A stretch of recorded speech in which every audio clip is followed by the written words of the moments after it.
Hey y'all, I'm back with another quick sit down video. So since I'm traveling, I'm just getting some sit down chit chatty type of videos out for you guys since I'm not at my desk. But I hope that you guys enjoyed these videos nonetheless. So today I just have a very quick video that is going to let y'all know the 5 stocks that I trade. Yes, when I'm trading stock options, I only trade 5 stocks. When I wake up in the morning, I only look at 5 stock charts. I am a creature of habit, and I'm also a big believer in when you find what works for you, stick with it, especially when it comes to money, right? I know these stocks like the back of my hand. Of course, the market overall has a sense of unpredictability sometimes, but as a technical analysis trader, when you look at something every day for some years, you start to get really used to it. You start to learn it. You start to understand it and know that stock. You know how it moves. I know its daily range. I know its implied volatility. I know its levels, the support and resistance. Like I know these charts. So I'm going to just quickly go down the list of the 5 charts that I trade, that I look at to trade every single trading day. It is kind of going in order of preferred chart to trade. The first chart that I look at that I'm very interested in trading almost every day is QQQ. So I really love tech stocks. So it makes sense for me to trade QQQ, which is taking into effect all of the major tech stocks in the stock market. I love the way QQQ moves. Their options prices have gotten more and more expensive over the years, but it is what it is. I love how much return I can get in a day when trading QQQ options, and I love the levels of QQQ. They are very predictable to me since I have been trading that chart for so long. So QQQ is the number one chart that I pull up on my computer in the morning to look at to see if it's at a level that I'm comfortable trading at. I do like day trading with QQQ, but I will swing a QQQ trade. I have a current QQQ swing in right now as we speak. The second stock that I trade is SPY.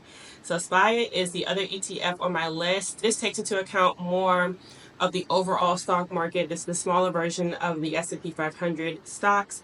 So it's taking into account all sectors of the stock market. I like the way SPY moves as well. I also love how nice it is to day trade. You get really good returns even on out the money contracts when you day trade SPY. So if I'm looking to do some quick out the money plays, I am looking at SPY for sure. It is definitely a favorite of mine. Third on my list is going to be a 2-for-1. All right, so I know I said 5, but it's going to be 2-for-1 because I do either or, not both, because they move very similarly. And that is AMD and NVDA. I trade one of those 2 stocks every single day.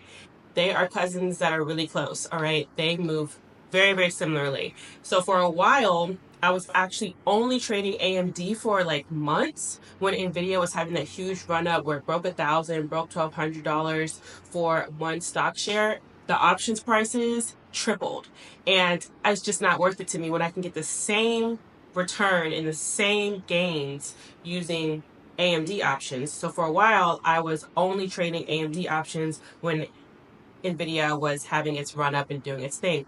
But now that NVIDIA has recently had its stock split, I am back to trading either or. So every day I'll look at AMD. If it's not at a level that I'm comfortable with yet, then I'll go to NVIDIA, and usually it's there, or vice versa. If one is not ready to trade, the other one is definitely ready to trade. So I'm definitely looking at both of those charts every day and choosing one of the two. The fourth stock chart that I look at to trade every day is Amazon. Amazon is one of my favorites. Amazon, I'm very loyal to Amazon because Amazon has made me the most money in my trading career. I've had my biggest day ever with an Amazon trade. I made $30,000 in one day with an Amazon trade. So I'm very loyal to Amazon. I am looking at Amazon every day. I don't trade Amazon every day because a lot of times Amazon will get into long periods of consolidation. So I'm only interested in looking for a breakout movement on Amazon, so I'm not able to trade that every day unless I'm doing a long hold swing. If you're serious about trading and want to take your trading game to the next level, then you need to have TradeZella, the ultimate digital trading journal for professional traders. TradeZella keeps track of all your trades across all platforms, providing you with comprehensive analytics to help you improve. So if you're like me and you trade multiple financial instruments across multiple different platforms, TradeZella is a must for you. Whether you're trading stocks, forex, or crypto, TradeZella has you covered with detailed performance metrics. Sign up for TradeZella today using my link down below and start tracking your trades like a pro. And last but not least, the fifth stock chart that I look at and the last stock chart that I look at is Google.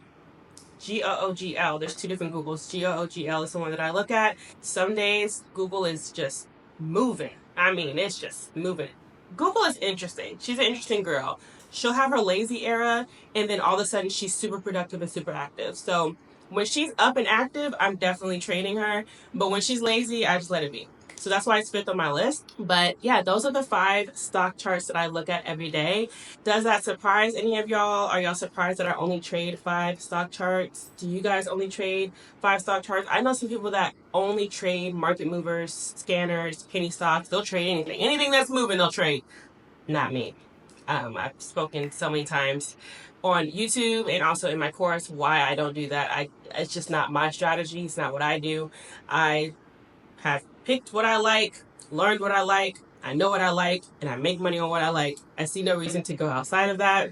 I have stepped out of my comfort zone a couple times, and some of them were hitters and some of them were not. So every now and again, I'll step outside. It depends. Like I did a GameStop trade and I made 108% return in like 10 minutes. So sometimes stepping outside of my comfort zone has rewarded me, but there's been other times where I've stepped out and looked at a market mover for the day and got burned on it. So it's not my strategy to trade that way. So that's why I just chose my 5 early on and I stuck with it.